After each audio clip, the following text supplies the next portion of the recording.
He stopped his vehicle to assist a man that most people were afraid of. He offered no interrogation, only his presence and attention. And what transpired next with the motorcycle club? It rekindled faith in a society that had lost its compassion. If you've ever performed an act of kindness without witnesses, this narrative belongs to you. May your life be filled with serenity, may your troubles dissolve, and may your most cherished aspirations come within grasp.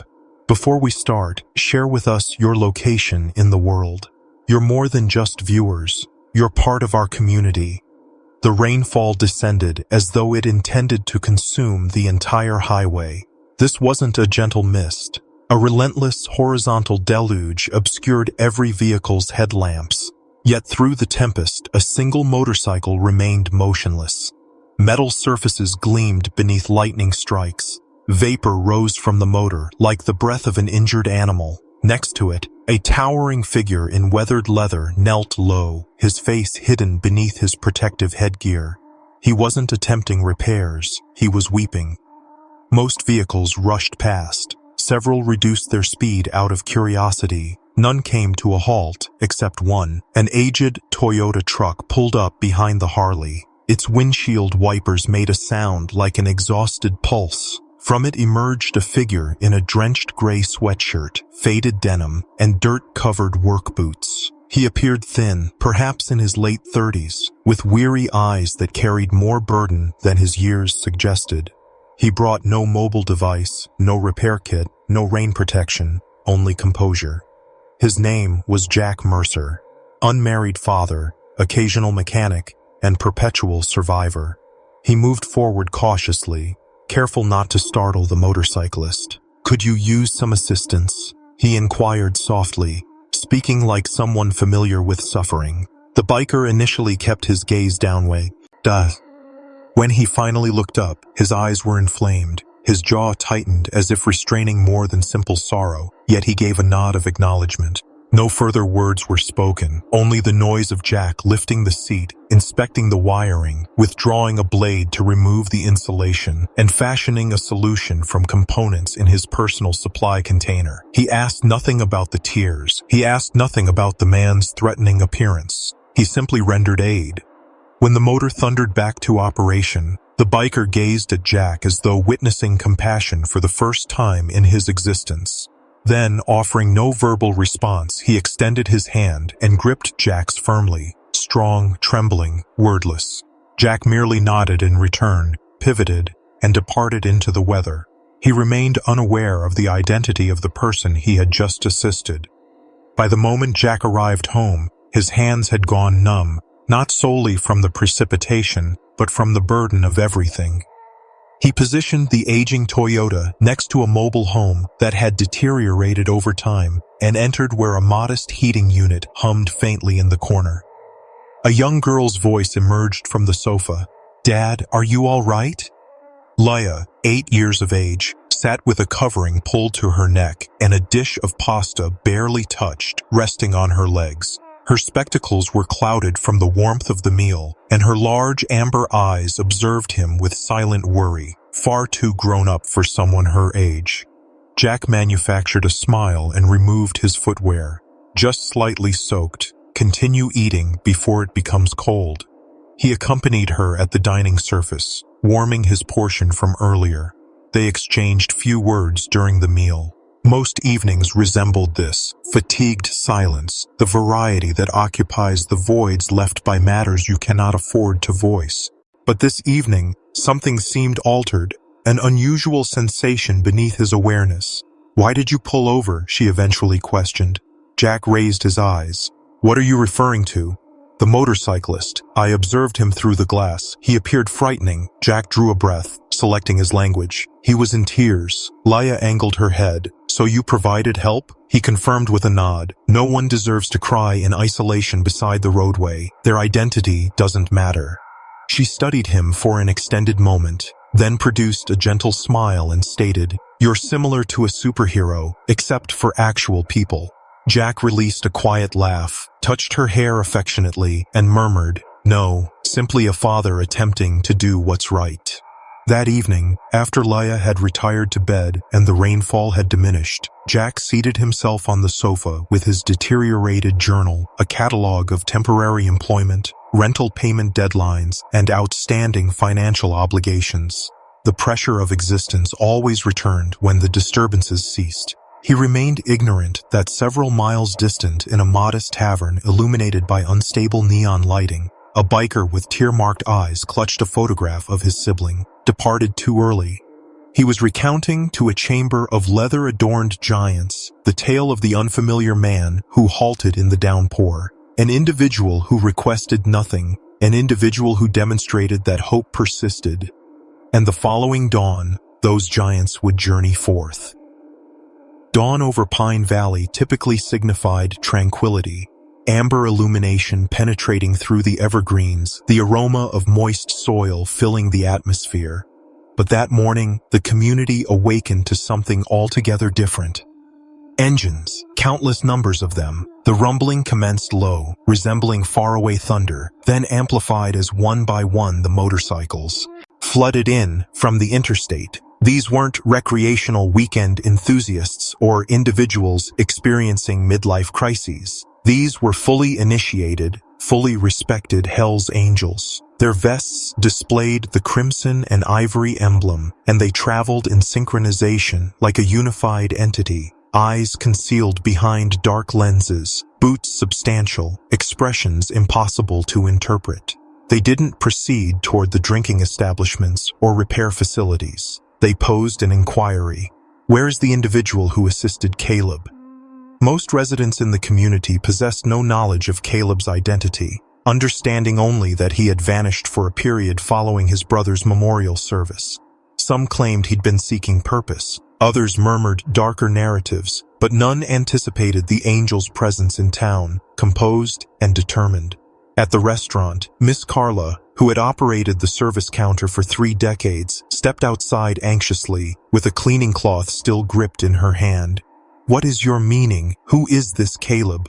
A commanding biker dismounted, lowered his eyewear, and met her gaze directly.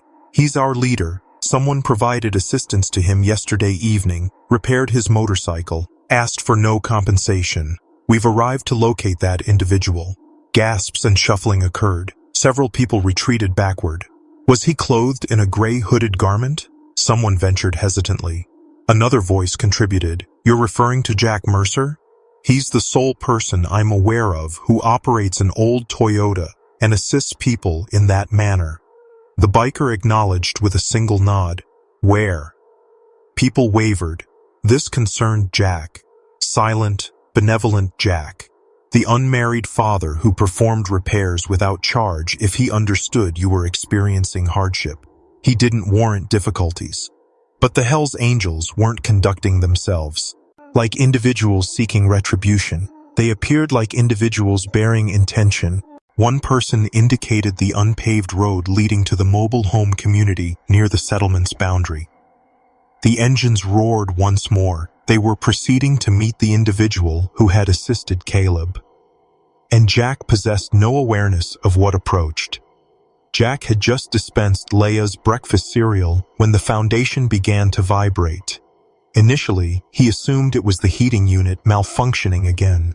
But then the dishes trembled, the coffee vessel quivered. Outside, the birds dispersed as though they'd detected something more profound than sound, something primal.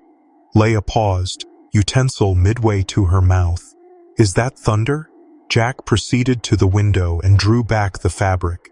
His respiration halted in his chest.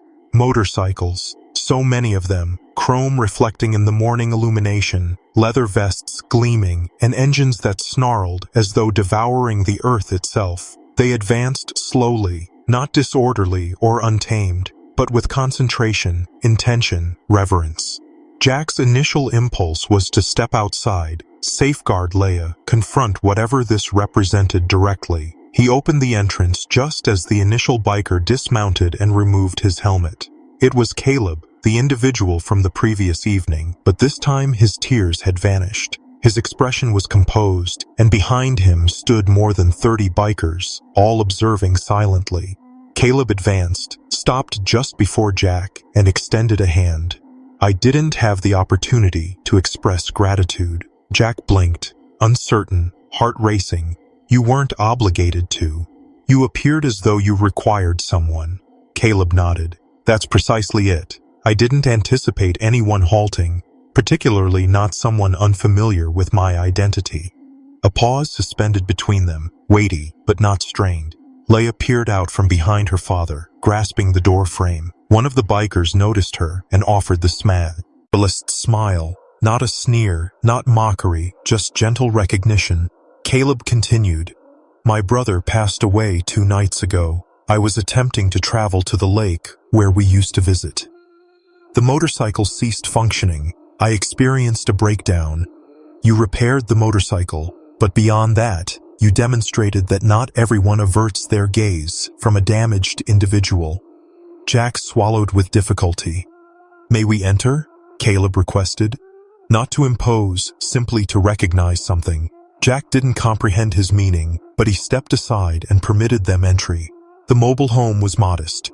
2 chambers, 1 kitchen, barely sufficient room for Jack and Leia to inhabit, much less a gathering of bikers. But when Caleb stepped inside, the others remained respectfully outside.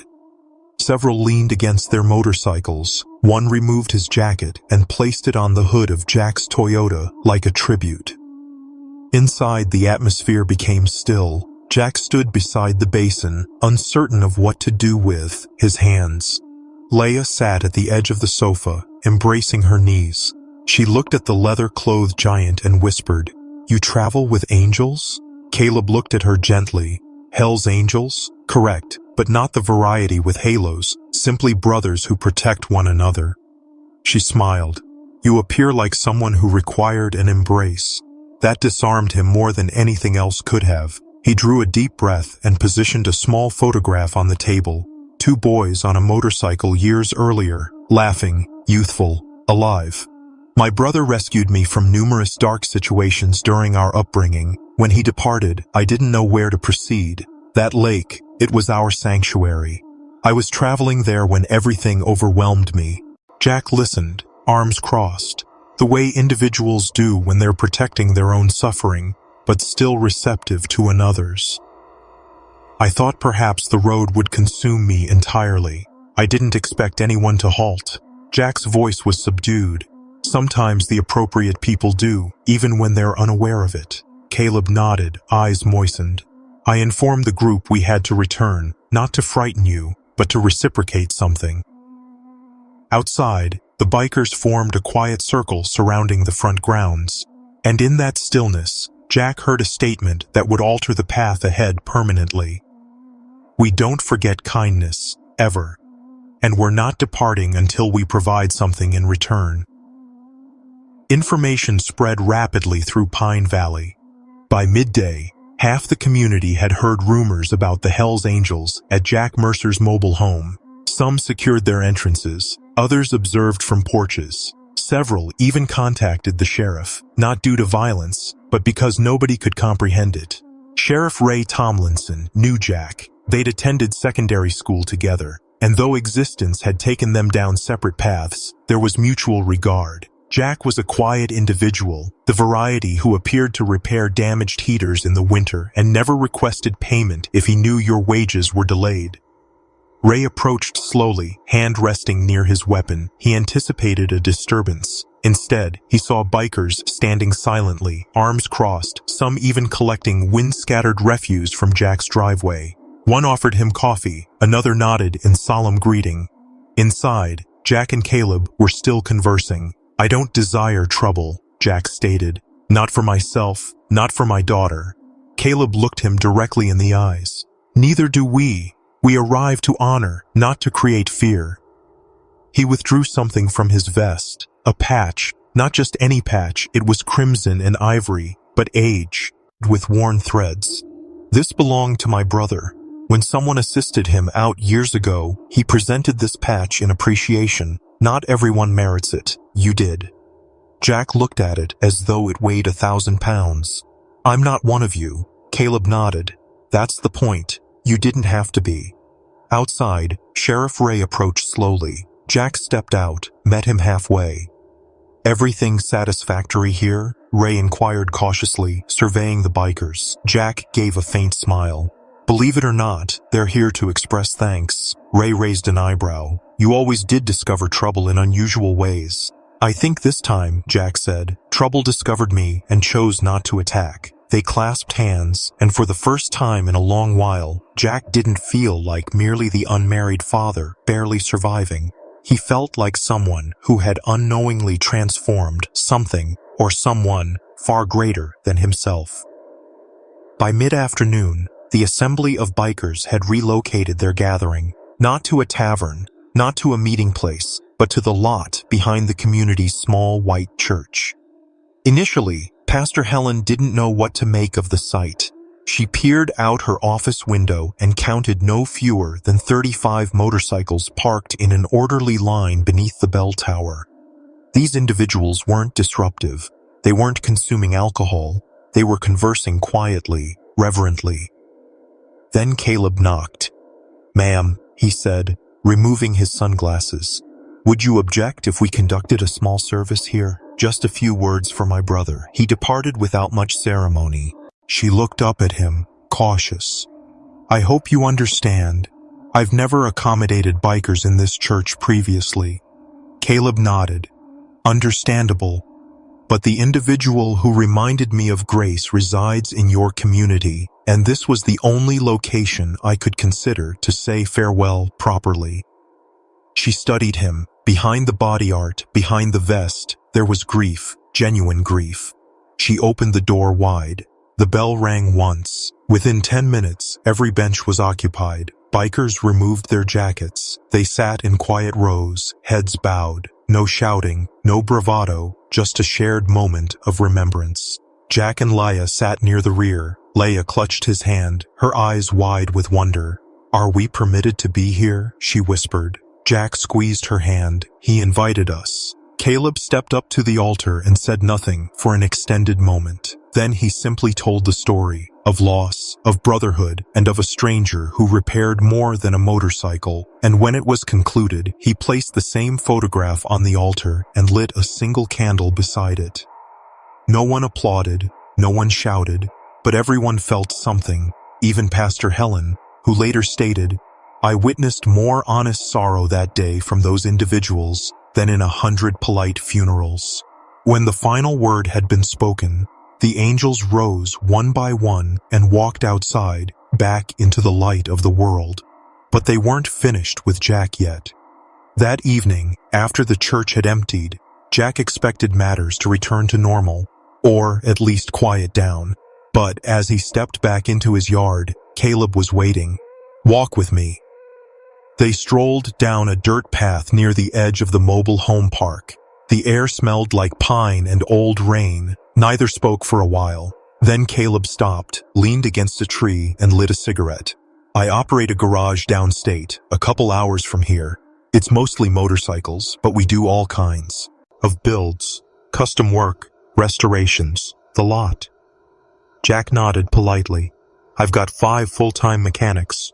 Only 2 are worth half their wages. One's about to retire. The other just quit." He flicked ash onto the dirt.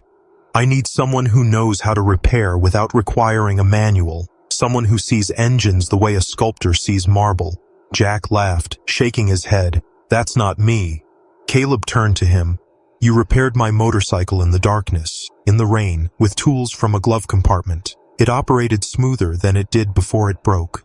"I'm an unmarried father," Jack said. "I can't relocate. I've got a child in school. I've got a life here." Caleb nodded thoughtfully. "Then don't relocate. I'll construct you a shop here. I'll bring the work to you." Jack blinked. "You're serious?" Caleb's voice was subdued. "Absolutely serious. My crew is erecting the walls tomorrow." Jack stepped back. "You can't simply do that." Caleb looked at him, eyes full of something deeper than business. "You didn't ask to help me. I'm not asking now either. Let me do something that means something." That night, Leia asked why her father seemed anxious. Jack just smiled and said, "Sometimes, baby, The good you send out comes back louder than you expected. By the time the weekend arrived, the gravel lot beside Jack's mobile home buzzed with power tools, and I'll rewrite this story while preserving every sentence's meaning and emotional tone, just with refined language. Boots pressed into the dirt. The neighbors stared in disbelief. Hell's Angels carrying lumber, taking measurements and fitting beams like experienced builders. One neighbor peered over the fence and whispered, "They're constructing a garage." Another replied, "They're constructing something more meaningful." Jack stood at the heart of it all, feeling overwhelmed. He'd taken construction work in the past and assisted others with various tasks. But witnessing these hardened, tattooed men treat his property like hallowed ground felt almost dreamlike. Nobody ridiculed him. Nobody raised doubts. They labored with genuine respect. Caleb oversaw the work quietly. He didn't shout commands. He simply observed Jack, the way someone watches a person they've entrusted with something significant. And Leia prepared sandwiches. She brought out lemonade. She even created a thank you card in crayons and fixed it to the trailer door. One biker called Moose, a towering 6'5" wall of muscle, became emotional when he noticed it. By sunset, the framework stood complete. An actual structure with walls, a roofline, and room for tools Jack hadn't even allowed himself to imagine. Caleb approached, wiped perspiration from his forehead, and placed a set of keys in Jack's hand. "It's not finished yet," he said, "but it belongs to you. No conditions, no payment. You'll attract customers. You'll build a name. You've already proven yourself. We're simply providing it a home." Jack accepted the keys as if they burned. "Why me?" he asked once more. Caleb's expression turned serious this time. "Because when I needed help, fate sent me you." Before the garage's official opening, before customers began arriving, and before news cameras ever showed up, something else occurred. A ride just before sunrise. Jack was awakened by the gentle rumble of an engine outside. Not multiple bikes, just one. Caleb's. Jack emerged barefoot, the morning air still crisp. Caleb stood next to his motorcycle, holding a helmet. "I want to reveal something to you." Jack paused, then agreed. They traveled through the hills as the sky transformed to soft amber. Trees swept past like phantoms. Wind pulled at their clothing. And after 20 minutes, they arrived at a peaceful lake, perfectly still, enveloped by quietness. Caleb climbed off, walked to the water's edge, and retrieved that same photograph again. "This was our place, my brother's and mine, when life became too much." Jack positioned himself beside him, hands tucked in his pockets. "I intended to come here that night," Caleb said, "to say farewell. I never made it, but perhaps this is more fitting." He set the photo on the water's surface, released it to float. Jack remained silent. He understood there was no need for words. Certain silences hold sacred weight. When the sun rose that morning, the tranquil town of Pine Valley transformed in unexpected ways. It began with minor incidents. The mayor visited Jack's trailer wearing a confused expression and accompanied by a camera crew. "Word has it," she said, "you have Hell's Angels performing community service in your front yard." Jack gave her a meaningful look. "They're not here for attention." But the account had circulated, not through idle gossip, but through deep respect. Single father assists weeping biker, unaware he's the Hell's Angels leader. That phrase, whispered in restaurants and service stations, carried more weight than any newspaper headline. Then the journalists arrived. They lingered near the property's perimeter, capturing photographs from afar. One attempted to move closer. He tried to advance, but was intercepted gently, yet firmly, by Moose. "No interviews," he declared, his voice like distant thunder. "This isn't about getting coverage. It's about respecting someone who never requested anything." The journalist retreated, and for once, the press had no narrative to manipulate. The reality was sufficient. Meanwhile, Jack received phone calls, countless ones. Some offering spare parts, others proposing employment. One man wanted to finance Leia's education. Another, a former biker turned benefactor, offered to sponsor Jack's enrollment in a technical institute. But Jack declined them all. I have what I need, he said. A shelter, a wrench, an opportunity. He wasn't pursuing celebrity. He was seeking something more genuine, dignity, understated stability, a foundation to create something his daughter could take pride in. That evening, Leia questioned whether they were famous now. Jack knelt down beside her and smiled. We're not famous, sweetheart. We're acknowledged. There's a distinction. And beneath that gentle golden twilight, for the first time in years, Jack wasn't the person others pitied, dismissed, or passed by. He was the man who had unknowingly restored something precious in the souls of those most wounded.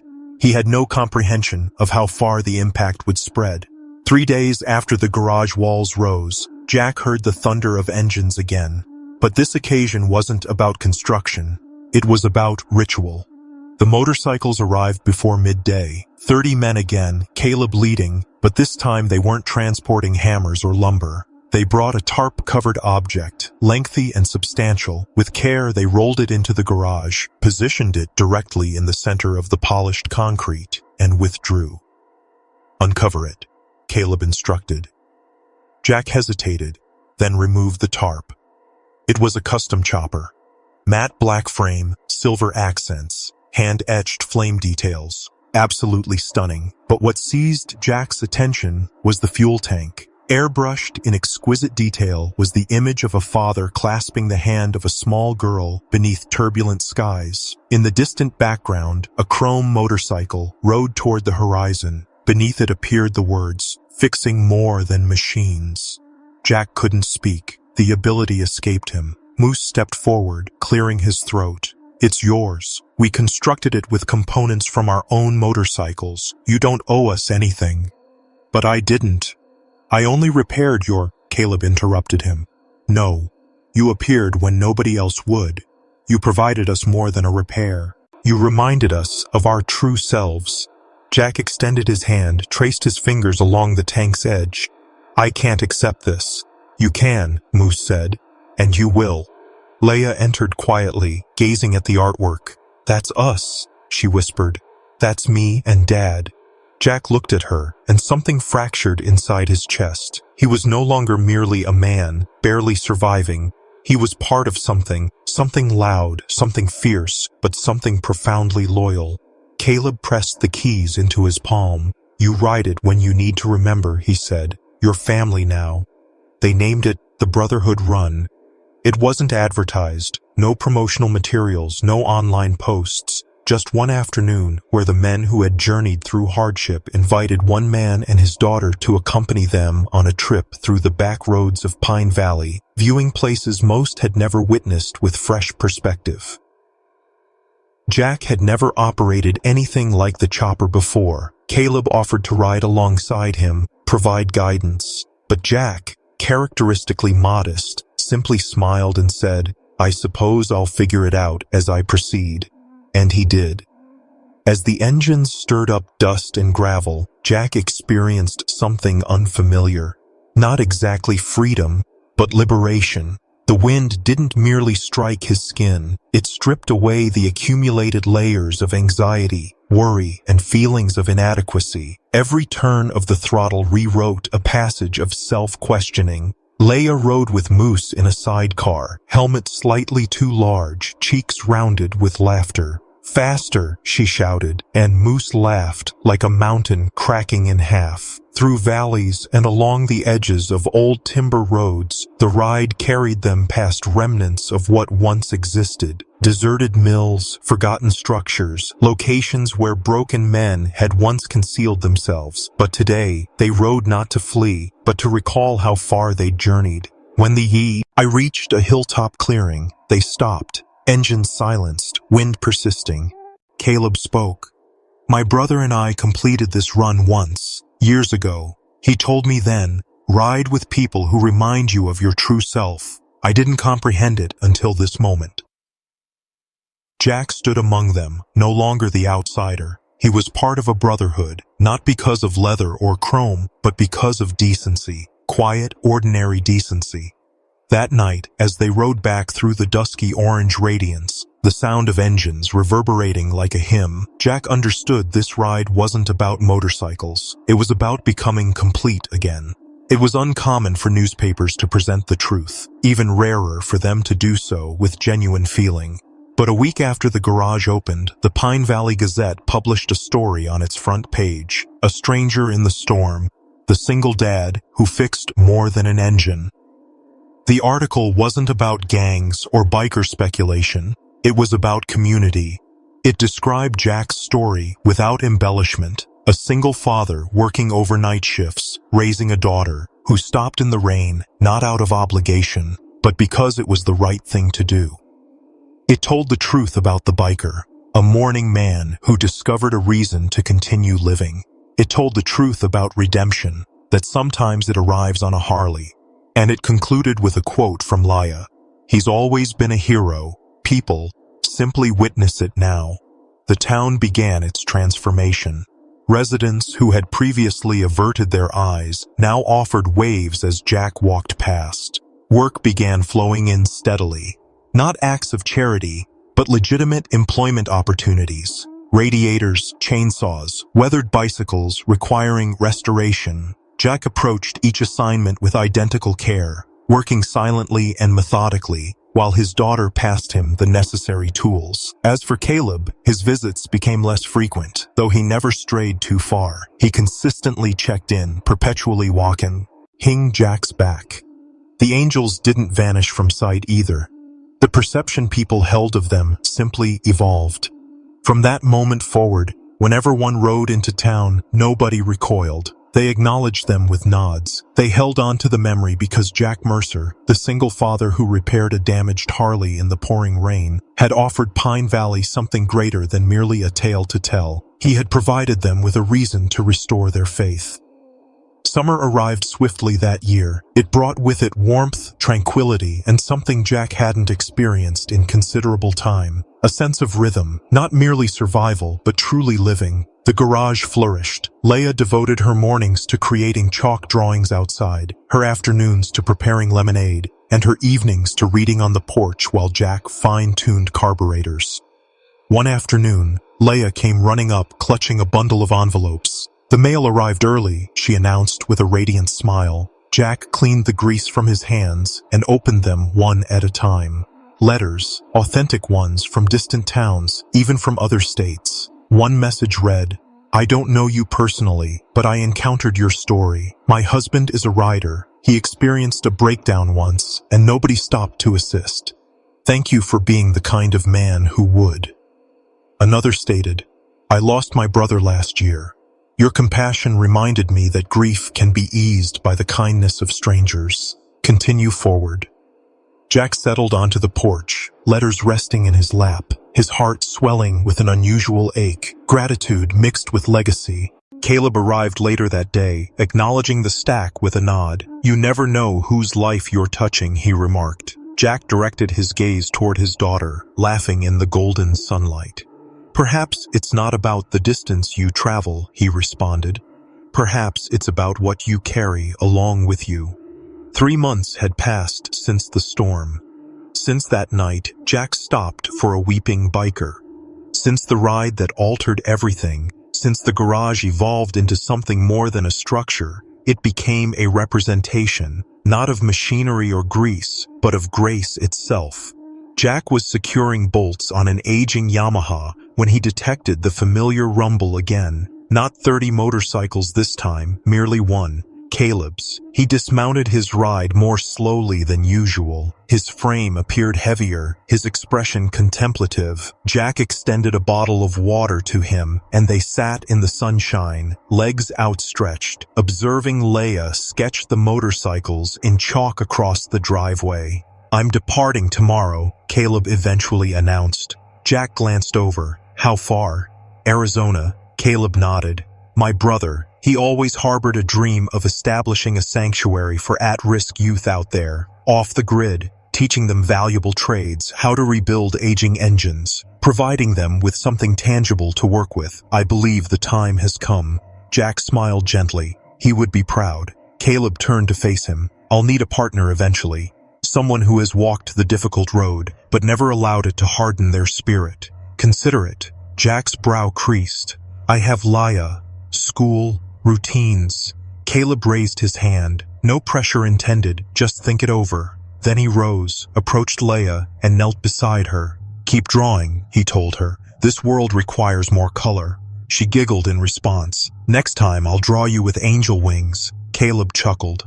I would have to earn those first. And with those words, he revved the engine, offered Jack a salute, and vanished down the road, leaving a trail of dust in his wake. Jack remained standing long after the sound dissipated, hands positioned on his hips, heart filled with something bittersweet. The man who had once broken down in the rain was now reconstructing something greater than himself, and it all commenced because someone had stopped to offer help. The rear wall of Jack's garage evolved into a quiet monument over the passage of time. Not ostentatious, not loud, simply meaningful. He referred to it as the honor wall. It originated with a single photograph. Caleb and his brother, the one Caleb had placed on the church altar. Caleb presented it to Jack before his departure, stating, "Position this where hands repair things. That's where he would wish to be." Jack framed it and mounted it above the workbench. Then others followed. Clients who had experienced loss sent photographs. Fallen soldiers, fractured families, first motorcycles constructed with fathers long departed. Jack allocated each one a space. No inscriptions, just photographs carefully mounted in aged wood frames he salvaged personally. Leia treated it with gravity. She would clean the wall every weekend, illuminating a small candle at its base. One day, a young man arrived with a deteriorated dirt bike. He said nothing initially, simply observed Jack working, then finally murmured, "I discovered the article. I lost my father last year. We were supposed to complete this bike together." Jack looked up and smiled. "Let's complete it now." They did, over 3 weeks, slowly and thoughtfully. And when it reached completion, the young man handed Jack a Polaroid from a decade earlier, him and his father smiling beside a miniature bike. "Would you?" Jack accepted it without hesitation and added it to the wall. By winter's arrival, the wall displayed dozens of faces, not exclusively about grief, but gratitude as well. Lives touched, restored, repaired, much like engines. And every time Jack lifted a wrench, he sensed them watching, not to haunt, but to remind him that every bolt secured, every wire soldered could constitute part of someone's healing process. One afternoon, a sleek black SUV pulled up outside the garage. 2 men emerged wearing crisp suits, corporate smiles, polished shoes, too polished for Pine Valley. They introduced themselves as producers from a reality television network, stating they wanted to film a special segment called America's Real Heroes. "You possess everything we need," one declared. Single father, small town, emotional narrative, Hell's Angels, heartwarming redemption arc. Jack raised an eyebrow. "You rehearsed that speech?" The producer chuckled. "Just being candid with you, we think it will go viral, possibly even develop into a series. We would compensate you generously." Jack surveyed his surroundings, Leia drawing in the dirt, the scent of oil and metal, the gentle creak of the garage door swaying in the wind. He drew a breath. "I appreciate the offer, genuinely, but this isn't for cameras." The men appeared confused. Jack continued, "This garage, that ride, those men, that wasn't a story. That was authentic life, ugly and beautiful, and some things don't belong in sound bites." The younger producer attempted to persist. "But your message..." Jack raised his hand. "If my message ever requires lights and editing to matter, it was never truly a message to begin with."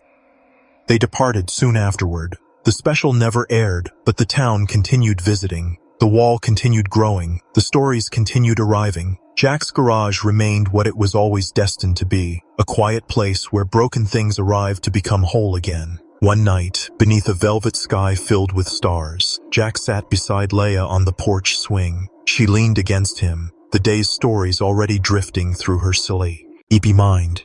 "Dad," she mumbled. "Yes, baby?" "Do you think those bikers will ever return?" He smiled. "Perhaps not all simultaneously, but yes, people like that never truly leave. They ride within your story now." She yawned. "I liked Caleb. He resembled someone who would protect people. He does, Jack nodded. In his own way, silence returned, gentle and soft. Leia's voice emerged quieter now. Promise, you'll always stop to help people, even if it's raining. Jack wrapped his arm around her. I promise, as long as I'm breathing, she whispered. I want to do that too. You will, he said. One day, someone will need you, and you'll be the person who doesn't walk away. She fell asleep shortly thereafter. Jack watched the stars, thought about his father, thought about Caleb's brother, thought about all the names on the honor wall. And in that moment, with the night enveloping him like a worn jacket, he felt something anchor deep within his soul. He wasn't simply fixing bikes, he was fixing legacies. The garage remained operational for years. Engines arrived and departed. So did people, riders from other states, single mothers with lawnmowers, retired veterans with scooters, kids with dreams and junkyard parts. Each one left carrying something more than they had brought with them. And Jack, he remained steady, raising Leia, teaching her how to change oil and read people, never forgetting what brought it all to life. A storm, a stranger, and a choice. Then one morning, a letter arrived.